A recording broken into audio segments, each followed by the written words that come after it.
And Dora took the child and went her way across the wheat, and sat upon a mound that was unsown, where many poppies grew. She rose and took the child once more, and sat upon the mound, and made a little wreath of all the flowers that grew about, and tied it round his hat. A beautiful child lay on the ground at some distance, whilst a young girl, resting from labor of reaping, was twisting a rustic wreath of enamelled cornflowers, brilliant poppies, round its hat. The style is evidently modelled closely on that of the Odyssey. With Farmer Allen at the farm abode William and Dora. William was his son, and she his niece. He often looked at them, and often thought, I'll make them man and wife. Now Dora felt her uncle's will in all, and yearned towards William, but the youth, because he had been always with her in the house, thought not of Dora. Then there came a day when Allen called his son and said, My son, I married late, but I would wish to see my grandchild on my knees before I die, and I have set my heart upon a match. Now therefore look to Dora, she is well to look to, thrifty too beyond her age. She is my brother's daughter. He and I had once hard words, and parted, and he died in foreign lands, but for his sake I bred his daughter Dora. Take her for your wife, for I have wished this marriage night and day for many years. But William answered short, I cannot marry Dora. By my life, I will not marry Dora. Then the old man was wroth, and doubled up his hands, and said, You will not, boy, you dare to answer thus? But in my time a father's word was law, and so it shall be for now for me. Look to it. Consider William. Take a month to think, and let me have an answer to my wish. Or by the Lord that made me, ye shall pack, and nevermore darken my doors again. But William answered madly, bit his lips, and broke away.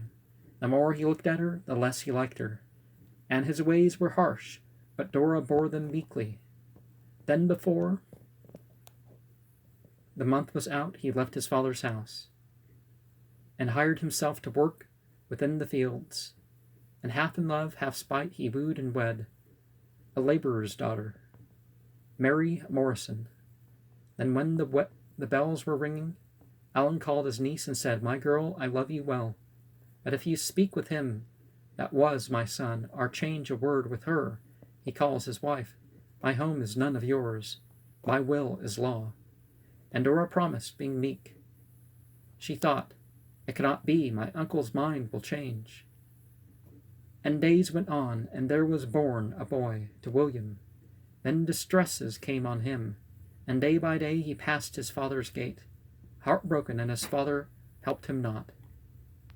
But Dora stored what little she could save, and sent it them by stealth, nor did they know who sent it, till at last a fever seized on William, and in harvest time he died. Then Dora went to Mary. Mary sat and looked with tears upon her boy, and thought hard things of Dora. Dora came and said, I have obeyed my uncle until now, and I have sinned, for it was all through me. This evil came on William at the first. But Mary, for the sake of him that's gone, and for your sake, the woman that he chose, and for this orphan I am come to you. You know there has not been for these 5 years so full a harvest.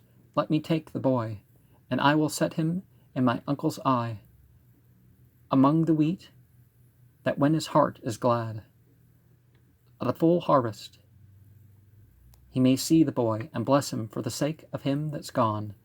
And Dora took the child and went her way across the wheat, and sat upon a mound that was unsown, where many poppies grew.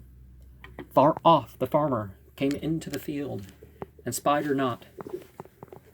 For none of all his men dare tell him Dora waited with the child, and Dora would have risen and gone to him.